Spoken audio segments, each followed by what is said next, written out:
Live from WTOC, the Southeast news leader. The News Now starts on WTOC Plus. Welcome to The News on WTOC Plus. I'm digital anchor Jude Binkley. Savannah Mayor Van Johnson says they're using all technology available to help find the person behind last week's acid attack at Forsyth Park.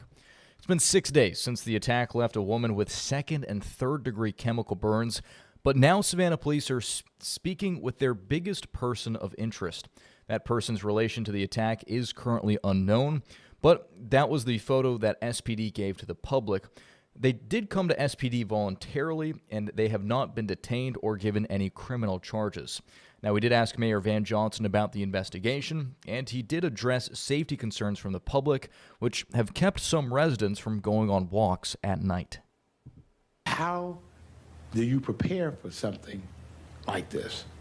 And so, I repeat my assertion that people say, oh, Savannah's not safe. This was off the norm. We're going to find an individual. We're going to find out the facts. Mayor also discussed technology being used to reveal who was near the area at Forsyth when that attack took place. SPD is now working with the FBI to ping phones from that area. Moving now to news out of the Low Country, the South Carolina Highway Patrol is investigating a deadly pedestrian crash in Beaufort County that happened last night. SCHP says a pickup truck was headed south on Ladies Island Drive around 8:45 last night when it hit a pedestrian near Rue du Bois. Troopers say the pedestrian died at the scene, and the cause of this crash is still under investigation. In Georgia state news, tomorrow's execution of a Georgia man convicted of killing 2 Cobb County women has now been delayed. In a hearing yesterday, the State Board of Pardons and Paroles decided to suspend Stacey Humphrey's execution after an application for clemency. Humphreys was sentenced to death for killing 2 Cobb County realtors back in 2003. Attorneys representing Humphreys filed a motion in Fulton County arguing 2 of the 5 board members have conflicts of interest. The petition requests the board be stopped from proceeding with the clemency application until the 2 board members have been replaced. The time frame for the execution of his death warrant is currently between December 17th and December 24th, a 1-week window. And if that window were to pass, the state would need to seek a new warrant to carry out the sentence. Well, this is something we've been following for weeks here on WTOC Plus. A major fight is brewing over how Georgia chooses to power data centers, with a critical vote set to take place on Friday. The 2 incoming Georgia Public Service Commissioners spoke to our sister station. They say they want to stop the PSC from approving a plan to let Georgia Power add 10,000 megawatts to our state's power supply. Most of that would help power data centers. The incoming commissioners warned that approving that plan could leave regular customers paying billions of dollars in power that the state might not even need. Our responsibility is not to simply approve projects, but to ask the right questions, to weigh long-term impacts, and to ensure that today's commitments do not become tomorrow's constraints. Georgia Power promised that if this plan is approved, they would put, quote, downward pressure on power bills in the future. We will, of course, let you know what happens during that vote on Friday. Turning now to the search for answers after the tragic deaths of the iconic Hollywood director Rob Reiner and his wife, Michelle, at their home. The Reiner's son, Nick, is now in custody on suspicion of murder. It was just a few months ago that the family all appeared together at a Hollywood premiere, and Jonathan Viglotti is covering it all from Los Angeles. Once Hollywood royalty, now victims of an unthinkable tragedy. Actor and filmmaker Rob Reiner and his wife Michelle were both found murdered inside their Brentwood home Sunday afternoon. Sources tell CBS News the couple's daughter, Romy, found them with multiple stab wounds. Hours later, her brother Nick was taken into custody. He's being held without bond. The 32-year-old had previously been open about his drug addiction as a teenager. He co-wrote the 2015 film Being Charlie, a movie inspired by those experiences and directed by his father. I think the bonding came not from the story itself, but from the fact that we were working on a movie together. It was intense. It was difficult at times, but it was also the most satisfying creative experience I've ever had. The day before the murders, the father and son got into a heated argument at Conan O'Brien's Christmas party, according to two sources who were there. One source telling People magazine Nick was freaking everyone out, acting crazy, kept asking people if they were famous. Reiner leaves behind an impressive legacy of classics, including When Harry Met Sally, The Princess Bride, Misery, and A Few Good Men. You can't handle the truth! Reiner was an outspoken critic of President Trump, who posted online Monday saying Reiner died due to the anger he caused others through his mind-crippling disease known as Trump derangement syndrome.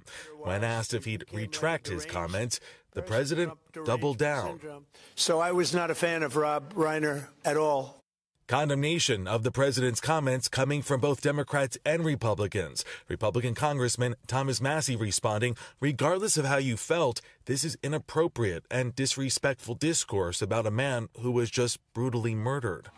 And last night on Jimmy Kimmel Live, former First Lady Michelle Obama revealed she and her husband, former President Barack Obama, were supposed to meet up with the Reiners the night they were found murdered.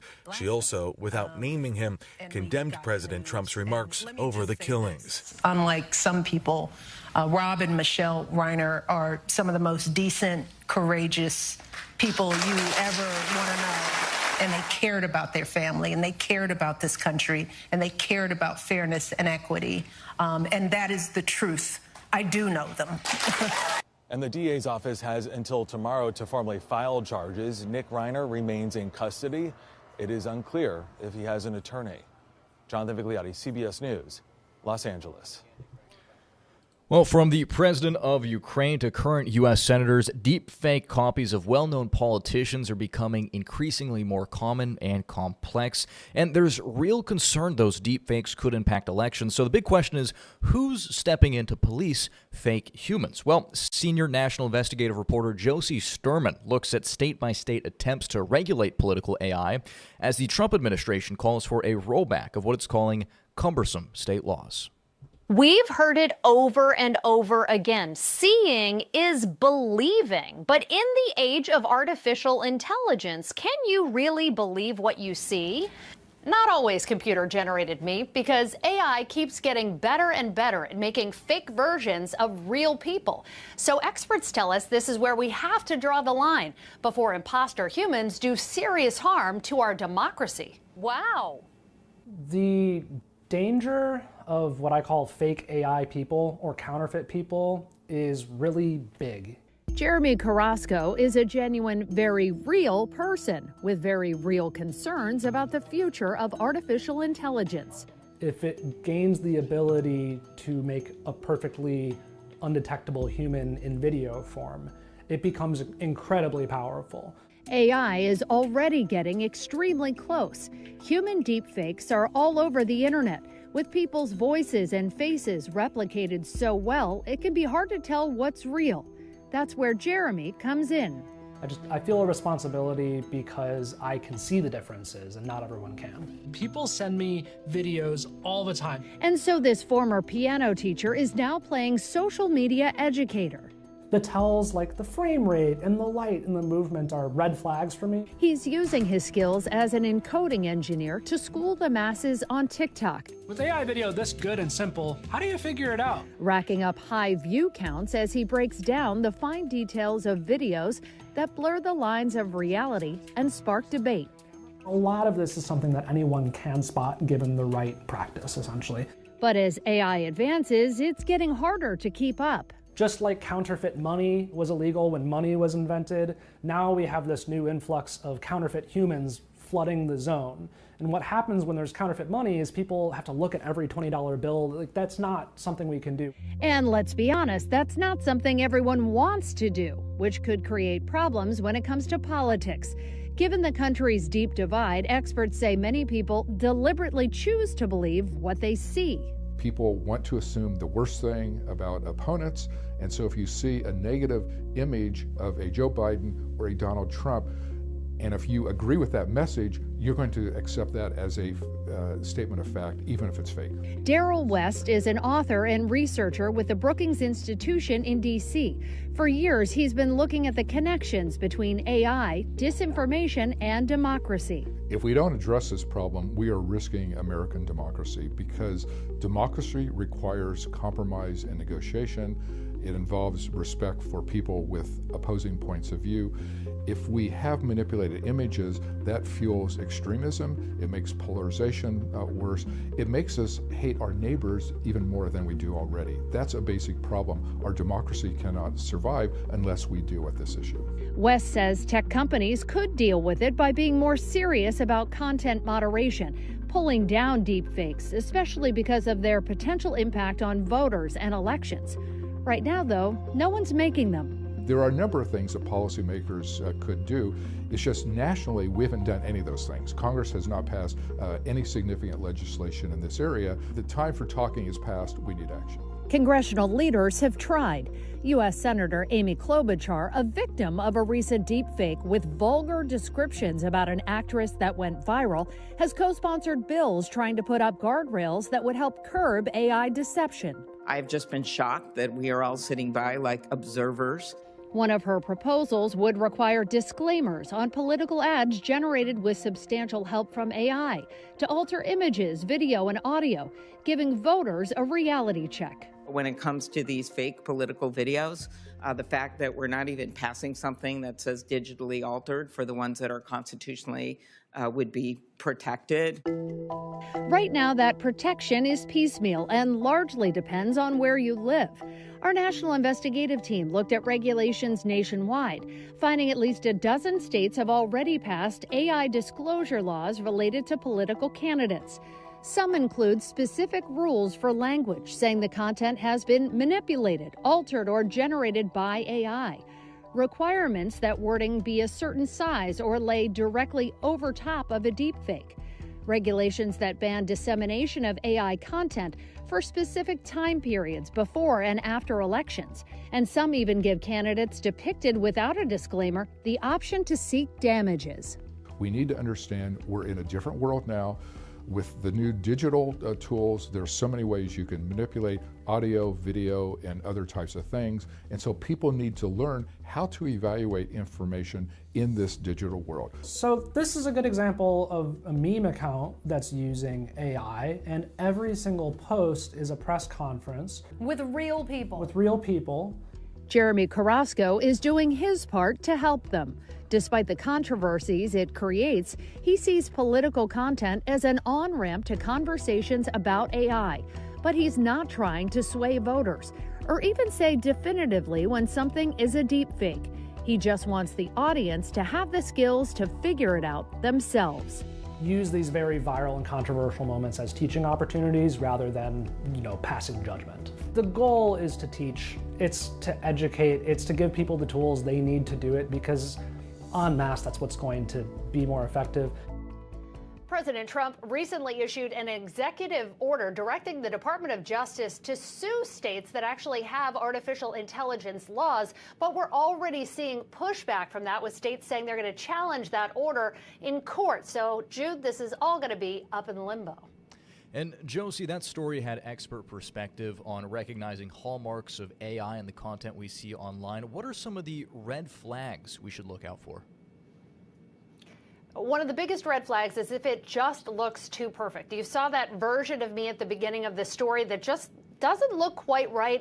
The skin is too straight, it's plasticky. That's a big hallmark, a red flag. Things that are also out of lip sync, where the mouth is not matching the words that are coming out. If the person is involved saying something completely out of character, that's a big red flag. And experts tell us if you have questions about this, one of the first things that you should do is go to the profile page of the person who posted it. If you look at their scroll, if you're looking through their feed and you see that much of the content gives you those questions about whether or not it's AI, you should be suspicious about it, Jude.